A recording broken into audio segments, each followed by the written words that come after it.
Triangular series Bharat ए, श्रीलंका ए और अफगानिस्तान ए के मुकाबले तो चर्चा में हैं ही, लेकिन ये चर्चा शुरू कहाँ से हुई वो हम आपको बताते हैं।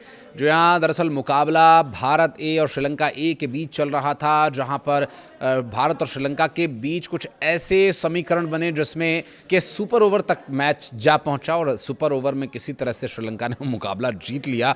और फिर जीत के उत्साह में श्रीलंकाई खिलाड़ियों ने भारत के डायनामाइट वैभव सूर्यवंशी के बारे में कुछ कह दिया।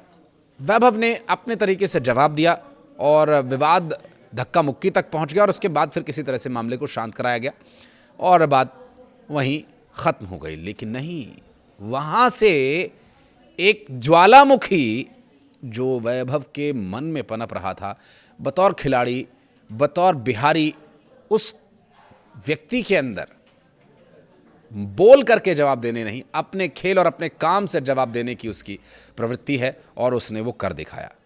अब आते हैं उस फाइनल मुकाबले पर, जहां हुआ विस्फोट और श्रीलंका के चीथड़े उड़ गए और एक बार फिर से लग गई लंका में आग। जी हां, श्रीलंका ए के खिलाफ मुकाबले में वैभव सूर्यवंशी ने तूफानी शुरुआत करते हुए 11 गेंदों में 50 ठोक डाली। ये वैभव सूर्यवंशी के टैलेंट, उनके हार्डवर्क और उनके गुस्से का ही मिश्रण था कि इतना जोरदार धमाका हुआ और इस धमाके की गूंज श्रीलंका के पूरे खेमे में सालों तक सुनी जाती रहेगी। और उनके कप्तान ने उस बारे में कहा भी, उसे आगे आपको बताएंगे। दरअसल इंडिया ए की तरफ से लिस्ट ए में ये अब तक की सबसे फास्टेस्ट 50 है। और सिर्फ इतना ही नहीं, वैभव ने लिस्ट ए में सबसे तेज 50 लगाने का 20 साल पुराना रिकॉर्ड भी तोड़ दिया। वैभव ने पहले श्रीलंका के कौशल्या वीररत्ने के नाम लिस्ट ए में फास्टेस्ट 50 का रिकॉर्ड जो दर्ज था उसे खत्म किया। कौशल्या वीररत्ने ने साल 2005 में रागमा क्रिकेट क्लब की ओर से खेलते हुए कुर्नेगला यूथ क्रिकेट क्लब के खिलाफ 12 गेंदों पर 50 लगाई थी। अब ये क्लब लब का मैच था, अब यहाँ भारत और श्रीलंका ए टीम्स के खिलाफ मैच चल रहा था। तो वैभव सूर्यवंशी ने यह कारनामा करके दिखाया। बहुत जल्द उनका इंटरनेशनल क्रिकेट में पदार्पण होने वाला है, आगे उसके बारे में भी आपको बताएंगे। लेकिन फिलहाल आपको बता दें कि वैभव ने मुकाबले में चौके और छक्कों की जो बारिश की है, उसके लिए खिलाड़ियों के पास कोई प्लान नहीं था। उनके सारे प्लान्स को कैसे उन्होंने धराशायी किया, हाईलाइट में आप देख सकते हैं अगर आपने वो मैच लाइव नहीं देखा तो। इस वजह से भी 11 गेंदों का सामना करते हुए उन्होंने 5 चौके और 5 ही छक्के लगाए। भेदभाव बिल्कुल नहीं करते वैभव सूर्यवंशी। और ना तो गेंदबाजों में, कोई भी गेंदबाज हो, बहुत हाई रेटेड गेंदबाज हो या अंडर रेटेड गेंदबाज हो, वो बराबर ट्रीट करते हैं। चौके जितने लगाते हैं उतने ही छक्के भी लगाते हैं। जितने तेज़ी से वो अर्धशतक बनाते हैं उससे ज़्यादा तेज़ी से वो शतक भी बनाने की कोशिश कर रहे थे। लेकिन ठीक है, फिर बना लेंगे शतक। लेकिन उन्होंने ये बता दिया कि बेटा छेड़ोगे तो छोड़ेंगे नहीं। असली बिहारी होने का जो एक उन्होंने यहाँ पर अपना परिचय दिया, क्योंकि बिहार देखो ये क्रांतिकारियों की भूमि है, बिहार मेहनतकश लोगों की भूमि है और बिहार बहुत ही सम्मान करना जानती है, लेकिन अपमान करने वालों का जवाब देना भी बहुत अच्छी तरीके से जानती है। और वैसा ही कुछ यहाँ पर उन्होंने करके दिखाया। इतिहास में ज़्यादा दूर जाने की ज़रूरत नहीं है, वैभव सूर्यवंशी को ही आप देख लीजिए। 64 रन सिर्फ बाउंड्री से उन्होंने बनाया, वो भी लगातार 65वां रन उन्होंने सिंगल के रूप में लिया। 50 पूरी करने के बाद वैभव सूर्यवंशी तेज़ी से अपने शतक की तरफ बढ़ रहे थे, लेकिन 94 रन के स्कोर पर अनफॉर्चुनेटली उनका विकेट गिर गया। वैभव अपनी इस पारी में और छक्का लगाते हुए आउट हुए। ऐसा नहीं है कि 94 रन बन गए, 95 रन बन गए तो सिंगल डबल करके स्ट्राइक रोटेट करके फिर अच्छे से सोच समझ करके हिट लगा करके, नहीं, उनका कोई रवैया नहीं बदला। उन्होंने वही तूफानी बैटिंग जारी रखी जो उनकी पहली गेंद से ही शुरू हो गई थी। 29 गेंदों का सामना किया जिसमें 10 चौके और 8 छक्के शामिल रहे। वो आउट हो गए, नहीं तो 10 चौके को 10 छक्के में भी वो बदल देते और शायद इससे ज़्यादा भी वो बना देते। और इस तरह से उन्होंने पावर प्ले खत्म होने से पहले ही 132 रन स्कोर बोर्ड पर जोड़ दिए थे। उसके बाद भारतीय क्रिकेट टीम ने भी अच्छे खासे रन जोड़े, लेकिन अपेक्षाकृत वो थोड़ा सा, मतलब एक फ़ैन के तौर पर, एक क्रिकेट दर्शक के तौर पर मैं ये अपनी राय दे रहा हूँ, हो सकता है आपको पसंद आया नहीं भी, लेकिन ये जो स्कोर है 377 रनों का जो स्कोर था, और ज़्यादा हो सकता था, 400 के पार भी हो सकता था, 450 भी हो सकता था। लेकिन कुछ जो मिडिल ओवर्स में या वैभव के आउट होने के बाद जो थोड़ा सा एक स्लो बैटिंग थी उसकी वजह से, लेकिन फिर भी बहुत बड़ा स्कोर था श्रीलंका के लिए। 311 तक पहुंच गया था श्रीलंका। अगर थोड़ा और कम होता तो शायद बात कुछ और होती, लेकिन फाइनल जीत करके भारत ने ये दिखा दिया। और वैभव सूर्यवंशी की बदौलत, ये सिर्फ और सिर्फ वैभव सूर्यवंशी की बदौलत हुआ, ऐसा श्रीलंका के खिलाड़ियों का कहना है। हालांकि वो शतक भी नहीं पूरा कर पाए, और अगर शतक पूरा कर लेते तो शायद वो और 10-15 ओवर खेल जाते, और इतना अगर वो खेल जाते तो 400, 350, 400 रन शायद वो अकेले भी मार देते।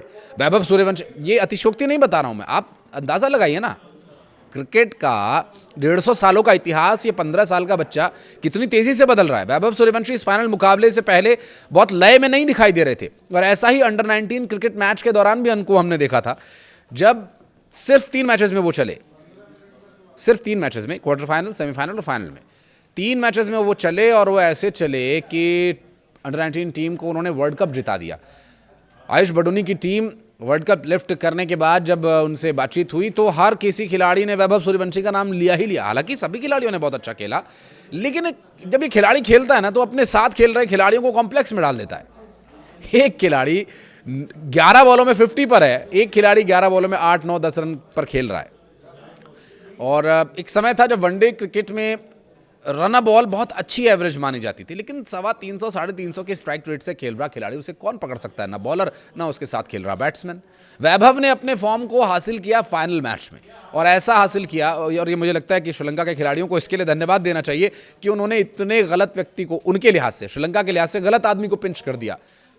वैभव सूर्यवंशी बहुत सम्मान करते हैं हर खिलाड़ी का, हर एक व्यक्ति का जो उनसे बड़े हैं और जिनका अगर इतना भी योगदान उनके क्रिकेटिंग करियर में है, या किसी भी तरीके से उनके साथ अगर उनकी थोड़ी बहुत बातचीत भी आपने आईपीएल में देखा होगा, इतने पैर छूते हैं वैभव, इतना आशीर्वाद लोगों का लेते हैं। वैसे तो भारत की जो 140 करोड़ की जो जनता है, जिन्हें क्रिकेट लगभग एक धर्म की तरह पूजते हैं, तो वो तो दुआएं उनके साथ हैं ही। आईपीएल का मैच हो, किसी भी खिलाड़ी किसी भी टीम को कोई सपोर्ट कर रहा हो, लेकिन वैभव सूर्यवंशी जैसे ही आते थे तो राजस्थान रॉयल्स की तरफ सारा जो सपोर्ट था लोगों का शिफ्ट हो जाता था। बहरहाल वो आईपीएल था और ये देश के लिए क्रिकेट खेल रहे हैं, तो वो भी एक फ़र्क तो देखने को मिलेगा ही। अब चूँकि 15 वर्षीय आयु है, युवा जोश है और इतनी मैच्योरिटी, कई बार एक्सपर्ट्स ये बोलते हैं कि अभी समय के साथ वैभव में मैच्योरिटी आएगी। मैं कहता हूँ 15 साल के बच्चे में इतनी मैच्योरिटी कहाँ है, किसके अंदर है इतने बेहतरीन क्रिकेटिंग स्किल्स जिसका वो ज़बरदस्त इस्तेमाल करते हैं, हर मैच में करते हैं, और अगर 1-2 मैच में कर लें तो पूरी सीरीज़ वो खेलने वाली जिसके साथ वो खेल रहे हैं उनके नाम कर देते हैं। और श्रीलंका ए के गेंदबाजों की जो बखिया उन्होंने उधेड़ी, लाइव मैच ही ऐसा लग रहा था कि ये हाईलाइट चल रहा है, हर बॉल पे 6, हर बॉल पे 4। इसके अलावा उन्होंने आयरलैंड और इंग्लैंड से पहले विरोधियों को ये एक बड़ा संदेश भी यहाँ पर दे दिया, आगे उनके साथ खेलना है ना, कि अब उन्हें रोकना लगभग नामुमकिन है। कोई भी प्लानिंग, कोई भी स्ट्रैटेजी वैभव के खिलाफ काम नहीं कर पाएगी, क्योंकि इस दौरे पर वैभव सूर्यवंशी अपना इंटरनेशनल डेब्यू करने वाले हैं। हर कोई उन्हें भारतीय क्रिकेट टीम, अंतर्राष्ट्रीय क्रिकेट टीम के लिए खेलते हुए देखना चाह रहा था, जो भारत की मुख्य टीम है। और इसी महीने इंग्लैंड और आयरलैंड के लिए जब टीम का ऐलान किया गया तो वैभव को भी स्क्वाड में जगह दी गई है। अब देखिए, एक फाइनल तो वो जिता करके लाए हैं, और अब आगे जो मैचेस होने हैं, आगे जो वैभव सूर्यवंशी के बैट से तूफान निकलने वाले हैं, मैं कह रहा हूँ आप पहले से ही शेड्यूल बना के रख लीजिए वैभव सूर्यवंशी की बैटिंग देखने के लिए। कब कब इंडिया इंग्लैंड का मैच होगा, कब कब इंडिया आयरलैंड का मैच होगा, डेट नोट कर लीजिए, अलार्म लगा लीजिए फ़ोन में, रिमाइंडर लगा लीजिए, लेकिन वैभव सूर्यवंशी की बैटिंग आप मिस नहीं कर सकते। वो 5 बॉल भी खेलते हैं तो भी 30-35 रन मारते हैं। तो ये है वैभव सूर्यवंशी का टैलेंट, उनकी बैटिंग और उनकी हम्बलनेस। कोई गुस्से में, कोई एग्रेशन में कभी गलत बात नहीं करता अगला। और अभी तो बहुत लंबा करियर है, हम उनके लिए बहुत प्रार्थनाएं करते हैं, और वैभव सूर्यवंशी ऐसे ही टीम को और भारतीय फैंस को सपोर्ट करते रहें, ऐसे ही उनके उम्मीदों पर खरा उतरते रहें। बतौर खिलाड़ी कभी ऊंच नीच होती है, कभी मैच में चले कभी नहीं चले। हालांकि वो कहते हैं कि कोच से मैं बात करता हूं जब भी कभी अच्छा स्कोर नहीं कर पाता, और इस फाइनल मैच से पहले भी उन्होंने कोच से बातचीत की, और फिर देखिए उन्होंने जो ज़बरदस्त 94 रन बनाए, वो भी सिर्फ 29 गेंदों पर। और कुछ कहना चाहें तो आप भी बताइएगा कमेंट सेक्शन में वैभव सूर्यवंशी के बारे में, इस वीडियो के बारे में, और जो वो स्लेजिंग हुई, जो धक्का मुक्की हुई, क्रिकेट जेंटलमैन्स गेम कहा जाता है, इसलिए कुछ कहना चाहें तो आप ज़रूर बताइएगा। वीडियो को यहाँ तक देखने के लिए बहुत बहुत धन्यवाद।